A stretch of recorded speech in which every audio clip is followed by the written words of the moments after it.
નમસ્તે મિત્રો, story of જયુભામાં આપનું સ્વાગત છે।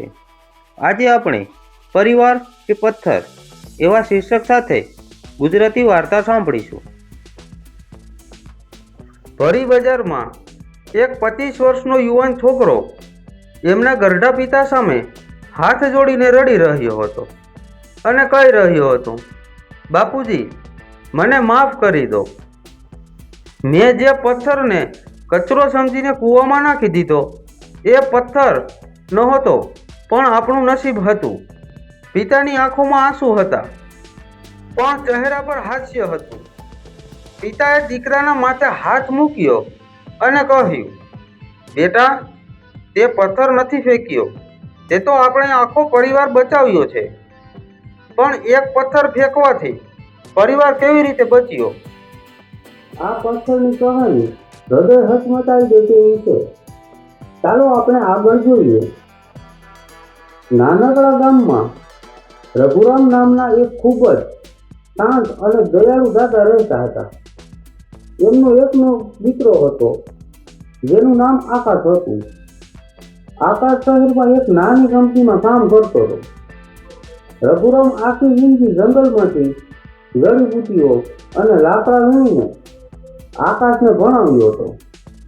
આકાશ પણ એના પિતાને બહુ પ્રેમ કરતો, પણ છેલ્લા થોડાક સમયથી રઘુરામની એક આદતથી આકાશ બહુ ચિંતામાં હતો। રઘુરામ રોજ સવારે જંગલમાં જતા અને સાંજે પાછા ફરતી વખતે નદી કિનારેથી એક ગોળ ચમકતો લીલા રંગનો પથ્થર ઘરે લઈ આવતા। એ પથ્થરને એ ભગવાનની મૂર્તિની જેમ રોજ સાફ કરતા, એને ચંદન લગાડતા અને પોતાના ઓછીડા નીચે રાખીને સૂઈ જતા। આકાશ ઘણી વાર પૂછતો, બાપુજી, આ પથ્થર પાછળ તમે કેમ આટલા પાગલ થયા છો?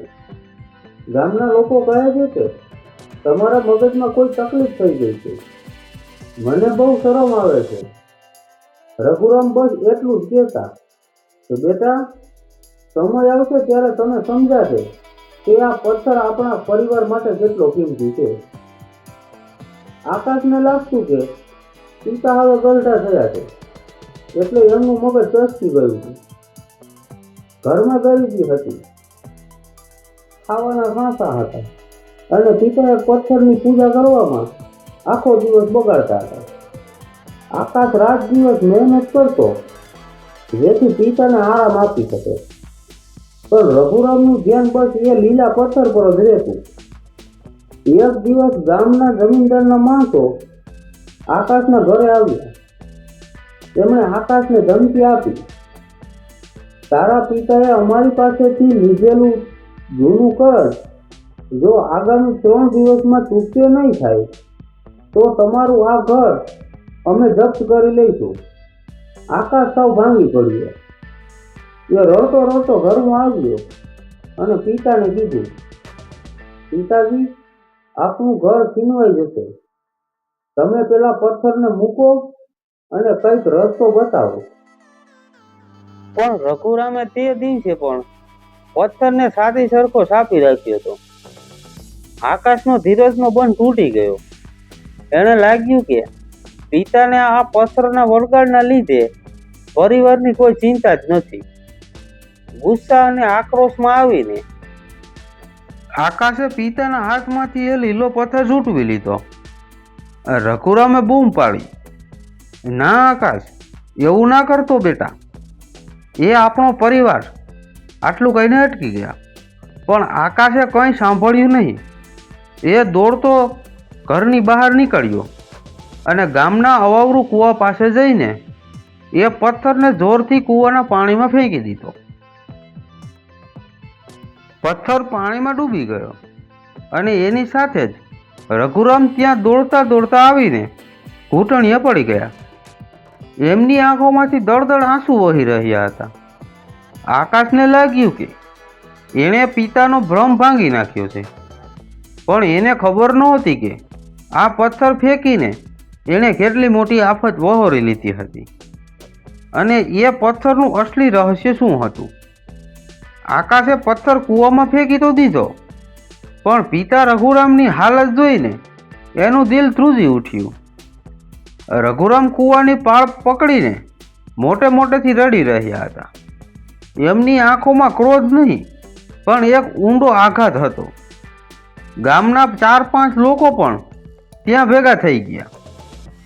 આકાશે ધ્રુજતા અવાજે પૂછ્યું, બાપુજી, તમે એક પથ્થર માટે આટલા બધા કેમ રડો છો? આપણું ઘર બચાવવા માટે પૈસા જોઈએ, કોઈ પથ્થર નહીં. રઘુરામે આકાશ સામે જોયું. એમનો અવાજ સાવ બેસી ગયો હતો.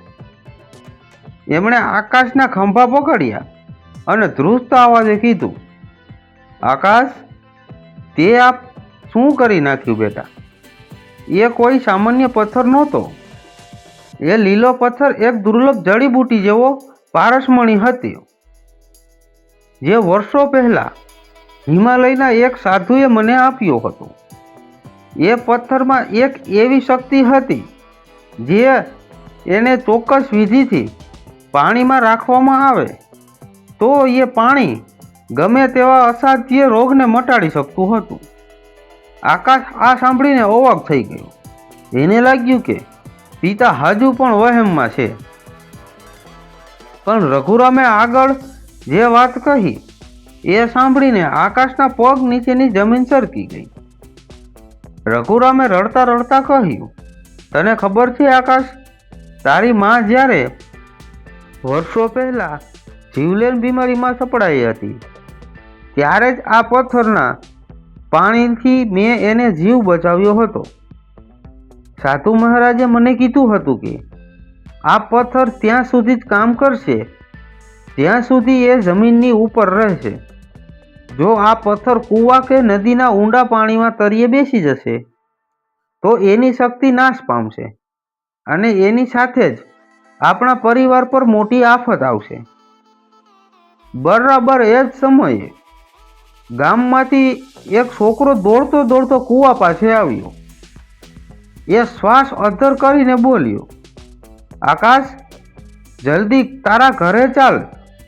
તારા ઘરે જમીનદારના માણસો આવ્યા છે અને એમની સાથે કોઈ સાધુ અને સરકારી સાહેબ પણ આવ્યા છે.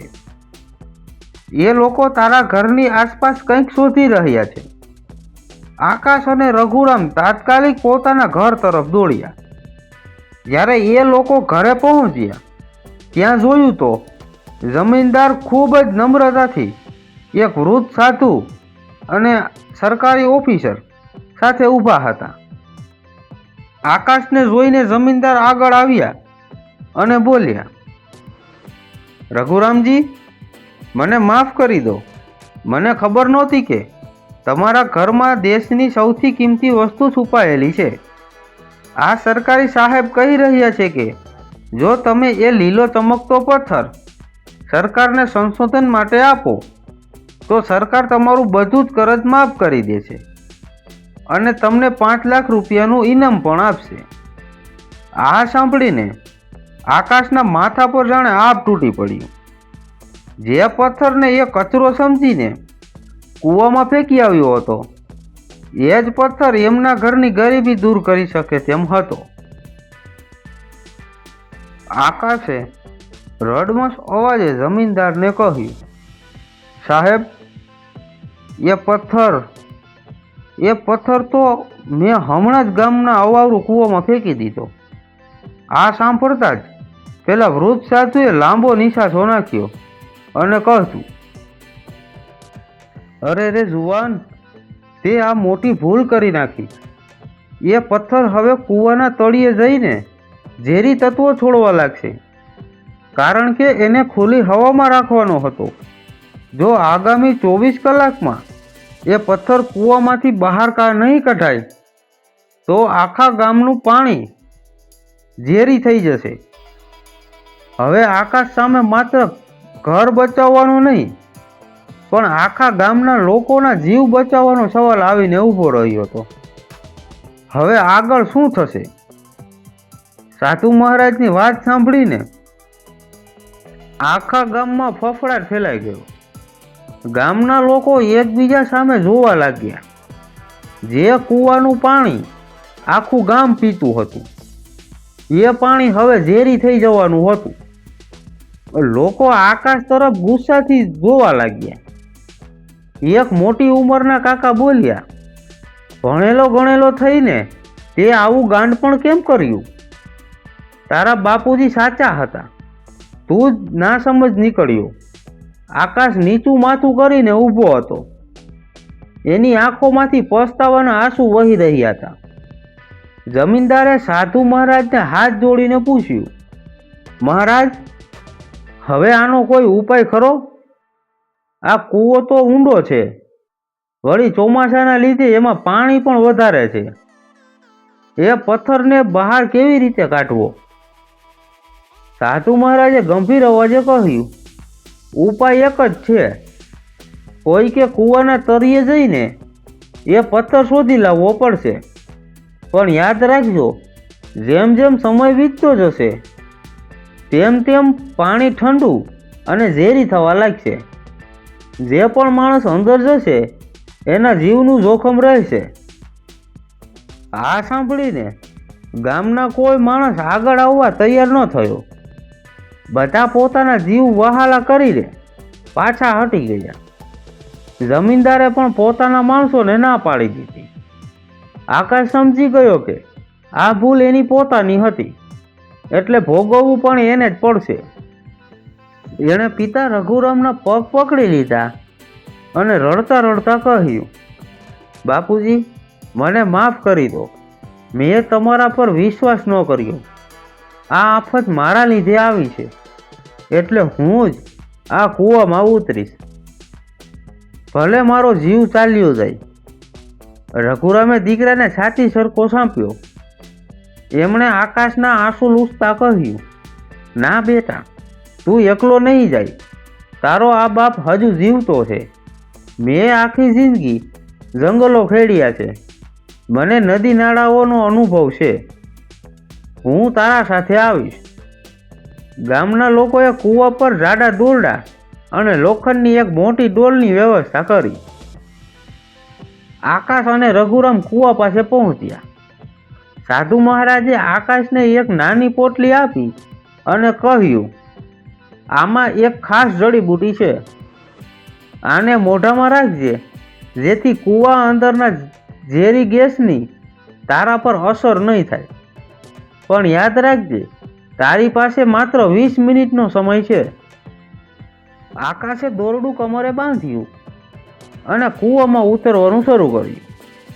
જેમ જેમ એ નીચે જતો હતો તેમ તેમ અંધારું અને ઠંડી વધતી જતી હતી.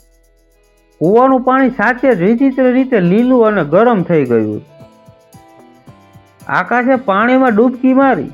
અંદર કશું જ દેખાતું ન હતું. એણે હાથથી કૂવાનું તળિયું ફૂંફળવાનું શરૂ કર્યું.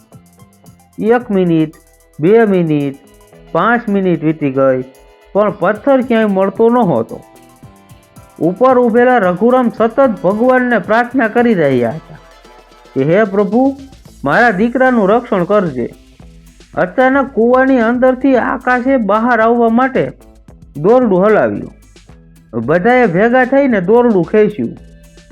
આકાશ પાણીની બહાર આવ્યો, પણ એનો ચહેરો સાવ ફીકો પડી ગયો હતો અને એ શ્વાસ લઈ શકતો ન હતો. એના હાથ ખાલી હતા. એણે ધ્રુજતા ધ્રુજતા પિતાને કહ્યું, બાપુજી, અંદર બહુ જ પથ્થરો છે. એ બધામાં આપણો એ લીલો પથ્થર કયો છે એ ઓળખવો બહુ અઘરો છે. મારો દમ ઘૂંટાય છે. સમય બહુ ઓછો હતો અને ગામ પર સંકટ મોટું હતું.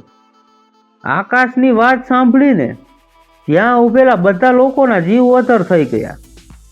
સાધુ મહારાજે આકાશની પીઠ થાબડી અને એને થોડું પાણી પીવડાવ્યું. રઘુરામની આંખોમાં દીકરાની આ હાલત જોઈને લોહીના આંસુ આવી ગયા. એમણે આકાશના માથે હાથ મૂક્યો અને કહ્યું, બેટા, તું બહાર જ રહે, હું અંદર જઈશ.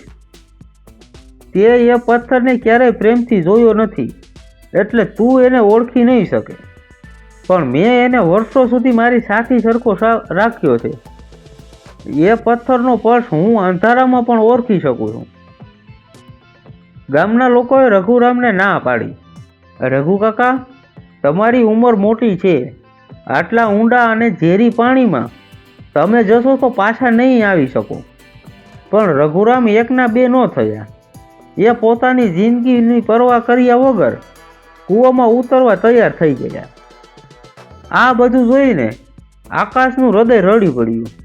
એણે વિચાર્યું કે જે પિતાએ આખી જિંદગી મારા સુખ માટે લોહીનું પાણી કર્યું, આજે મારી એક ભૂલના લીધે વૃદ્ધાવસ્થામાં પોતાનો જીવ જોખમમાં મૂકી રહ્યા છે. આકાશે રઘુરામનો હાથ પકડી લીધો અને મક્કમ અવાજે કીધું, ના બાપુજી, ભૂલ મારી છે તો સજા પણ મને જ મળવી જોઈએ. તમે મને રીત બતાવો, હું ફરીથી અંદર જઈશ.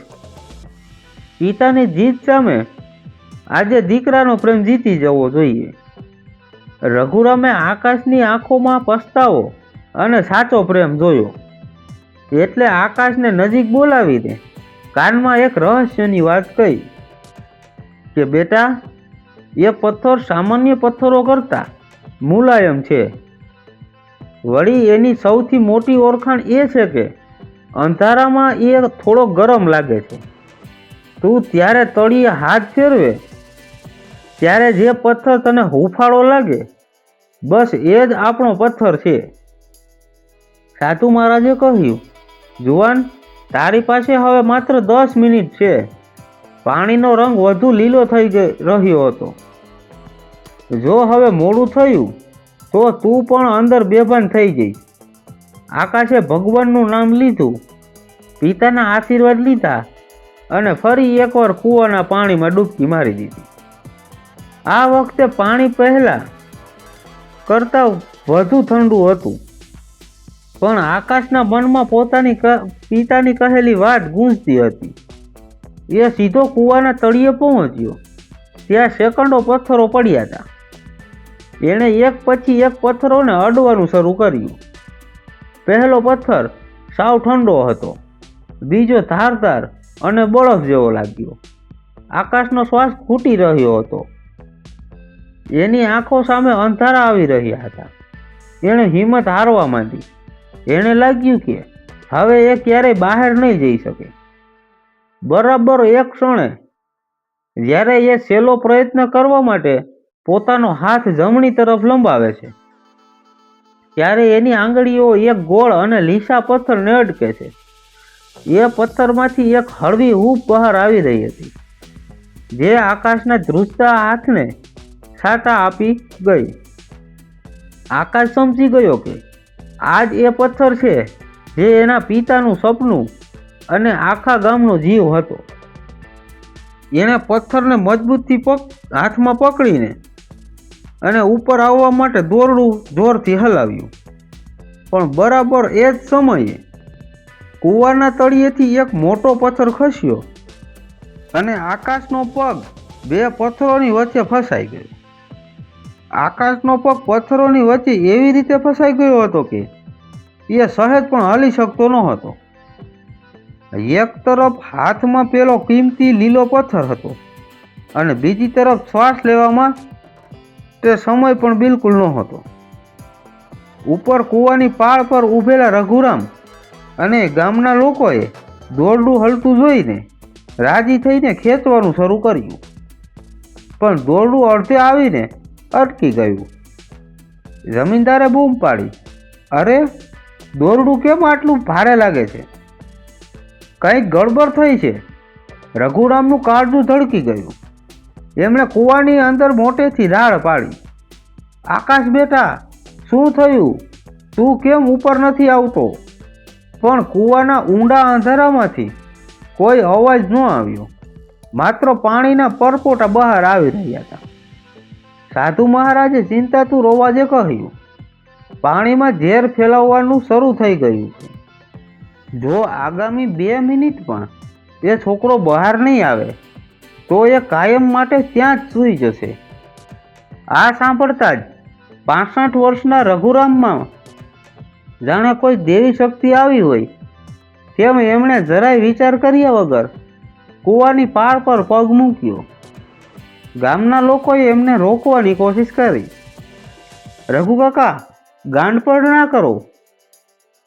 પાણી ઝેરી થઈ ગયું છે. પણ રઘુરામે રડતા રડતા કહ્યું, મારો દીકરો અંદર મરી રહ્યો હોય તો આ બાપ જીવીને શું કરશે? મને છોડી દો. રઘુરામે કૂવાના પાણીમાં જોરદાર છલાંગ લગાવી દીધી. પાણીમાં પડતા જ રઘુરામે આખી જિંદગીનો તારણહાર દેખાયો. એ સીધા તળિયે પહોંચ્યા, જ્યાં આકાશ બેભાન થવાની અણી પર હતો. આકાશે જોયું કે એના વૃદ્ધ પિતા એને બચાવવા અંદર આવી ગયા છે. રઘુરામે જોયું કે આકાશનો પગ પથ્થર વચ્ચે દબાયેલો છે. એમણે પોતાની પૂરી તાકાત લગાવીને એ પથ્થરને ખસેડવાનો પ્રયત્ન કર્યો. પિતાના હાથમાંથી લોહી નીકળવા માંડ્યું, પણ એમણે હિંમત ન હારી. આખરે એ પથ્થર ખસી ગયો અને આકાશનો પગ છૂટી ગયો. રઘુરામે આકાશને ઉપર તરફ ધક્કો માર્યો અને એના હાથમાં દોરડું પકડાવી દીધું. આકાશે પિતાનો હાથ પકડવાની કોશિશ કરી, પણ રઘુરામનો શ્વાસ ખૂટી રહ્યો હતો અને ઝેરી પાણીની અસર એમના પર વહેલી થઈ ગઈ હતી. એમણે ઈશારાથી આકાશને ઉપર જવાનું કહ્યું. આકાશ પથ્થર લઈને પાણીની બહાર આવ્યો. ગામના લોકોએ એને ખેંચી લીધો. આકાશ બહાર આવતા જ હાંફતો હાંફતો રડવા લાગ્યો. બાપુજી, બાપુજી અંદર જ રહી ગયા. એમણે બચાવો. બધાના શ્વાસ અધર થઈ ગયા. 2 મિનિટ પછી રઘુરામનું શરીર પણ પાણીની સપાટી પર તરવા લાગ્યું. ગામના યુવાનોએ એમને જલ્દીથી બહાર કાઢ્યા. રઘુરામ સાવ બેભાન હતા. એમનો દેહ ઠંડો પડી ગયો હતો. આકાશે પિતાના છાતી પર માથું મૂકીને રડવાનું શરૂ કર્યું. બાપુજી, આંખો ખોલો, જુઓ, હું પથ્થર બહાર લઈ આવ્યો. આપણું ઘર બચી ગયું, આખું ગામ બચી ગયું. પણ જો તમે જ નહીં હોવ તો આ દીકરો કોના સહારે જીવશે? આખા ગામની આંખો ભીની થઈ ગઈ. શું રઘુરામ આકાશને કાયમ માટે એકલો મૂકીને ચાલ્યા ગયા હતા? આખા ગામમાં સ્મશાન જેવી શાંતિ છવાઈ ગઈ હતી. આકાશ પિતાને વળગીને ધ્રુસકે રડી રહ્યો હતો. એ વારંવાર પિતાના હાથ પકડીને કહેતો હતો કે બાપુજી, તમે જ કહેતા હતા ને કે આ પથ્થર આપણા પરિવાર માટે કિંમતી છે, પણ મારા માટે પથ્થર નહીં, તમે જ મારો અસલી પરિવાર છો. ભગવાન, મને મારો બાપ પાછો આપી દે. ગામના લોકો પણ પોતાની આંખોમાંથી વહેતા આંસુ રોકી ન શક્યા. બરાબર એ જ સમયે સાધુ મહારાજ આગળ આવ્યા. એમણે આકાશના હાથમાંથી પેલો લીલો ચમકતો પથ્થર લીધો. સાધુ મહારાજે પથ્થરને રઘુરામના હૃદય પર મૂક્યો અને વહેતા લોહી પર એ પથ્થરનો હળવો સ્પર્શ કરાવ્યો. આ પથ્થરની શક્તિ કૂવાના પાણીમાં નષ્ટ થવાની અણી પર હતી, પણ જમીનની ઉપર આવતા જ એણે પોતાનો ચમત્કાર બતાવવાનું શરૂ કર્યું. પથ્થરમાંથી એક દેવી ગરમ લીલો પ્રકાશ નીકળ્યો અને રઘુરામના શરીરમાં ફેલાઈ ગયો. અચાનક રઘુરામના ગળામાંથી એક ઊંડો ઉધરસનો અવાજ આવ્યો અને એમના મોઢામાંથી ઝેરી પાણી નીકળી ગયું. એમની છાતી ધબકવા લાગી અને રઘુરામે ધીમેકથી પોતાની આંખો ખોલી. પિતાને જીવતા જોઈને આકાશની ખુશીનો પાર ન રહ્યો. એણે પિતાને ગળે લગાડી લીધા. રઘુરામે ધ્રુસતા હાથે આકાશની પીઠ થાબડી અને હસતા હસતા કીધું, દીકરા, મેં તને કહ્યું તું ને, આ પથ્થર આપણને ક્યારેય કશું નહીં થવા દે. આ ચમત્કાર જોઈને ત્યાં ઊભેલા સરકારી ઓફિસર અને જમીનદારના હાથ જોડાઈ ગયા. ઓફિસરે આગળ આવીને કહ્યું, રઘુરામજી, તમારા દીકરાની હિંમત અને તમારો આ ત્યાગ જોઈને અમારી આંખો ખુલી ગઈ છે. સરકાર તરફથી 5 લાખ રૂપિયાનું ઇનામ અને આ ઘરના માલિકી હકના કાગળો આ રહ્યા. હવેથી તમારું કોઈ કરજ નથી. જમીનદારે પણ માફી માંગતા કહ્યું, મને માફ કરજો રઘુ કાકા, હું તો માત્ર પથ્થરની કિંમત જાણતો હતો, પણ આજે ખબર પડી કે સાચી કિંમત તો પરિવારના પ્રેમની હોય છે. સાધુ મહારાજે પથ્થર આકાશના હાથમાં આપતા કહ્યું, બેટા, આ પથ્થર હવે સરકારને સોંપી દે, કારણ કે એનાથી દેશના ઘણા લોકોના રોગ મટી શકશે. તે આજે એક બહુ મોટો પાઠ શીખવ્યો છે કે દુનિયામાં ગમે તેટલી કિંમતી વસ્તુ હોય, પણ એ પરિવારના પ્રેમ અને માતા પિતાના આશીર્વાદથી મોટી ક્યારેય ન હોઈ શકે. આકાશે પિતાના પગે લાગીને વચન આપ્યું કે એ હવે ક્યારેય પિતાના શબ્દો પર અવિશ્વાસ નહીં કરે. પથ્થર તો સરકાર પાસે ગયો, પણ રઘુરામના ઘરમાં હવે સુખ, શાંતિ અને દીકરાનો અપાર પ્રેમ કાયમ માટે પાછો આવી ગયો હતો. ગામના લોકો પણ ખુશ થઈને પોતાના ઘરે ગયા, કારણ કે આજે એ લોકોએ માત્ર એક પથ્થરનું રહસ્ય જ નહોતું જાણ્યું, પણ એક પિતા અને દીકરાનો પવિત્ર પ્રેમની જીત જોઈ હતી. નમસ્તે મિત્રો, આવી જ હૃદયસ્પર્શી વાર્તાઓ અને પ્રસંગો સાંભળવા માટે સ્ટોરી ઓફ જયુભામાં જોડાઈ રહો. અને હા, લાઈક, શેર અને સબસ્ક્રાઈબ કરવાનું ભૂલતા નહીં. જય માતાજી.